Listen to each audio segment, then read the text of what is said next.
வாழைத்தண்டை வச்சு இது வரைக்கும் இப்படி நீங்கள் கண்டிப்பாக செஞ்சு சாப்பிட்ருக்கவே மாட்டீங்க. அந்த அளவுக்கு ரொம்பவே புதுமையான அருமையான ரெசிபிங்க.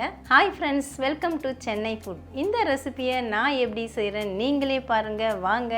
ஒரு ஜான் அளவுக்கு நீளமுள்ள வாழைத்தண்டை நான் சின்ன சின்ன துண்டுகளாக கட் பண்ணியிருக்காங்க. அதில் இருக்கக்கூடிய பட்டை எல்லாத்தையும் நீக்கிட்டு இந்த மாதிரி கட் பண்ணி எடுத்துக்கோங்க. இந்த வாழைத்தண்டு பார்த்தீங்கன்னா எங்கள் வீட்டில் மரத்துலேருந்து வெட்டி எடுத்தது. கிட்டத்தட்ட நான் 1 கப் அளவுக்கு எடுத்து வச்சுருக்கேன். இதை நம்ம மிக்ஸி ஜாருக்கு மாற்றிக்கலாம். இதில் நம்ம கொஞ்சமாக தண்ணி சேர்த்துக்கலாம். இப்போ இதை நம்ம அரைச்சி எடுத்துக்கணும். வாழைத்தண்டு நல்லா அரைப்பட்டுடுச்சு பாருங்கள். அந்த துண்டுகள் எல்லாமே நல்லா மைய அரைப்படணும். இப்போ இதை நம்ம வடிகட்டி தான் எடுக்க போகிறோம். நம்ம வாழைத்தண்டு எடுத்த அந்த கப்புலேயே வடிகட்டி போட்டு வச்சுருக்கேன். இப்போ அதில் மாற்றி விட்டுட்டு இந்த சாறை நம்ம பிழிஞ்சு எடுத்துக்கலாம். வாழைத்தண்டில் இருக்கக்கூடிய சாறு எல்லாத்தையும் நம்ம பிழிஞ்சு எடுத்துட்டோங்க. நான் வீடியோவில் காமிச்ச அளவு தான் தண்ணி சேர்த்தேன், எக்ஸ்ட்ரா சேர்க்கலை. இந்த திப்பி நமக்கு தேவை கிடையாது. இந்த சாறு தான் நம்ம பயன்படுத்த போகிறோம். ஒரு மிக்சிங் பவுல் எடுத்துக்கோங்க. 250 கிராம் அளவுள்ள மெஷரிங் கப்பில் 1 கப்பு இடியாப்ப மாவு எடுத்திருக்கேன். அதை இதில் சேர்த்துக்கிறேன். இந்த இடியாப்ப மாவு பார்த்தீங்கன்னா நான் வீட்டில் ரெடி பண்ணது தான். வீட்டில் ரெடி பண்ண மாவு இருந்தால் சேர்த்துக்கோங்க, இல்லை கடையில் வாங்கி கூட நீங்கள் சேர்த்துக்கலாம். 1/4 டீஸ்பூன் அளவுக்கு சால்ட்டு, 1 டீஸ்பூன் நெய் வேண்டாம்னா 1 டீஸ்பூன் நல்லெண்ணெய் சேர்த்துக்கோங்க. இப்போ இதை நல்லா கலந்து விட்டுக்கலாம். நாம் சேர்த்த நெய் அந்த சால்ட்டு நல்லா மிக்ஸ் ஆகிற அளவுக்கு கலந்து விட்டுக்கோங்க. இப்போ நாம் வடிகட்டி வச்ச இந்த வாழைத்தண்டு சாறு அதை இதில் சேர்க்குறோம்.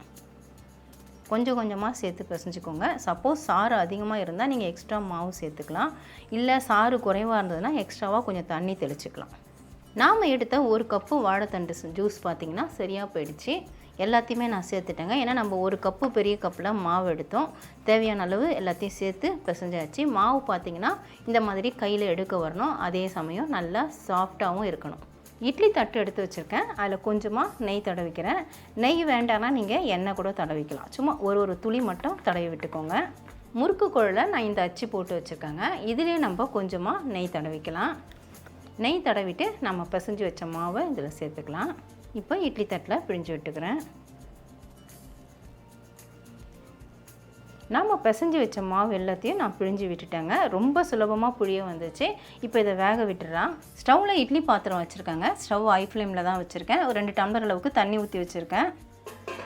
தண்ணி இப்போ நல்லா சூடாயிடுச்சு. இந்த இட்லி தட்டை உள்ளே வச்சிடலாம். ஹை ஃப்ளேமில் வச்சுட்டு 10 நிமிஷம் வேக விட்டுட்டு ஸ்டவ் ஆஃப் பண்ணிக்கோங்க. 10 நிமிஷம் வேக விட்டுட்டு நான் ஸ்டவ் ஆஃப் பண்ணிட்டேங்க. இப்போ மூடியை ஓப்பன் பண்ணுறேன்.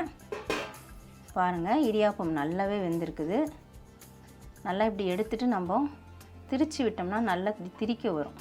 அதிலே தெரிஞ்சிடும் வெந்துருச்சா இல்லையான்ட்டு. பாருங்கள், சேர்ந்து வருது. இப்போ பிளேட்டு வெளியே எடுத்துகிட்டு கொஞ்சம் ஒரு நிமிஷம் இல்லை 2 நிமிஷம் லைட்டாக ஆற விட்டுட்டு நம்ம பிளேட்டுக்கு சர்விங் பிளேட்டுக்கு மாற்றிக்கலாம். இப்போ ஓரளவுக்கு சூடு குறைஞ்சிருச்சுங்க. இந்த மாதிரி ஸ்பூன் வச்சுட்டோம் நம்ம எடுக்கலாம், இல்லை அப்படியே கையில் கூட நம்ம எடுக்கலாம். ஏன்னா நெய் தடவி இருக்கிறோம், அதனால் ஒட்டாமல் தான் வரும். நான் 2 பீஸ் மட்டும்தான் இப்போ எடுக்கிறேன். ஏன்னா சாப்பிடும் பொழுது நம்ம அப்போ எடுத்து சாப்பிட்டுக்கலாம். இது கூட சேர்த்து சாப்பிட்றதுக்கு பார்த்தீங்கன்னா நான் தேங்காய் பால் தாங்க ரெடி பண்ணி வச்சுருக்கேன். எனக்கு வந்து தேங்காய் பால் சேர்த்து சாப்பிட்றது ரொம்பவே பிடிக்கும். அதனால் தேங்காய் பால் ரெடி பண்ணியிருக்கேன். மற்றபடி இதுக்கு பார்த்தீங்கன்னா கிரேவி, குருமா இந்த மாதிரி வீட்டில் இருக்கக்கூடிய எந்த சைட் டிஷ் வேணுனாலும் வச்சு சாப்பிட்லாம். இல்லைனா தேங்காய் பூ நல்லா தூவி விட்டுட்டு நாட்டு சர்க்கரை தூவிட்டு கூட பசைஞ்சு சாப்பிட்லாம். எப்படி சாப்பிட்டாலுமே டேஸ்ட் அவ்வளோ அருமையாக இருக்கும். அவ்வளவுதான் ஃப்ரெண்ட்ஸ், வாழைத்தண்டு சாறை வச்சு அருமையான இடியாப்பம் நம்ம ரெடி பண்ணிட்டோம். வாழைத்தண்டை சாதாரணமாக கூட்டு, பொரியல், சாம்பார்னு பயன்படுத்துவோம். நீங்கள் கூட கேட்பீங்க எதுக்கு அப்படி செஞ்சு சாப்பிட்டாலே போதுமேன்ட்டு. குழந்தைங்கள்லாம் வந்து அந்த மாதிரி செஞ்சு கொடுத்தா சின்ன பசங்களால் சாப்பிட முடியாது, சாப்பிடவும் மாட்டாங்க. அவங்களுக்கு இந்த மாதிரி அந்த சாறு எடுத்து இடியாப்பமாக செஞ்சு கொடுத்து பாருங்கள், விரும்பி சாப்பிடுவாங்க. ஒன்று கூட மிச்சம் வைக்காமல் சாப்பிடுவாங்க. டேஸ்ட்டும் அவ்வளவு அருமையாக அட்டகாசமாக இருக்கும். ஏன்னா நம்ம சாறை எடுத்துட்டோம், அந்த சக்கையை மட்டும்தான் தூக்கி போட்டோம். சாறில் எல்லா சத்துக்களும் இருக்குது, எந்த சத்தும் வீணாகாது. அந்த சாறை வச்சு தான் நம்ம மாவு பிசைஞ்சு இந்த இடியாப்பத்தை ரெடி பண்ணியிருக்கோம். இடியாப்பமும் அவ்வளவு சூப்பராக வெந்து வந்திருக்கு. நீங்களே பாருங்கள். நான் பிளேட்டுக்கு மாற்றிட்டு தேங்காய் பாலும் ஊற்றி வச்சுருக்கேன். எனக்கு தேங்காய் பால் சாப்பிட்றது ரொம்ப பிடிக்கும், அதனால் தேங்காய் பால் சேர்த்துருக்கேன். நல்லா அப்படியே உதிரியாக வருது பாருங்கள். இப்போ டேஸ்ட் பார்த்துடலாமா?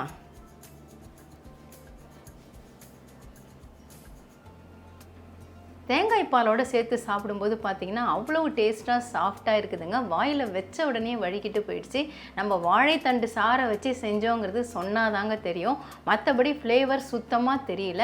டேஸ்ட் அவ்வளோ அருமையாக அட்டகாசமாக இருக்குது. இது வரைக்கும் ட்ரை பண்ணனா கண்டிப்பாக ட்ரை பண்ணி பாருங்கள் ஃப்ரெண்ட்ஸ். ட்ரை பண்ணி பார்த்துட்டு எப்படின்னு எனக்கு கமெண்ட் பண்ணுங்கள். மறக்காமல் நம்ம சேனலில் சப்ஸ்கிரைப் பண்ணிக்கோங்க, லைக் அண்ட் ஷேர் பண்ணுங்கள். இதோட இந்த வீடியோவை நான் முடிச்சுக்கிறேன். மறுபடியும் இன்னொரு வீடியோவில் உங்களை சந்திக்கிறேன். By guys. Bye bye.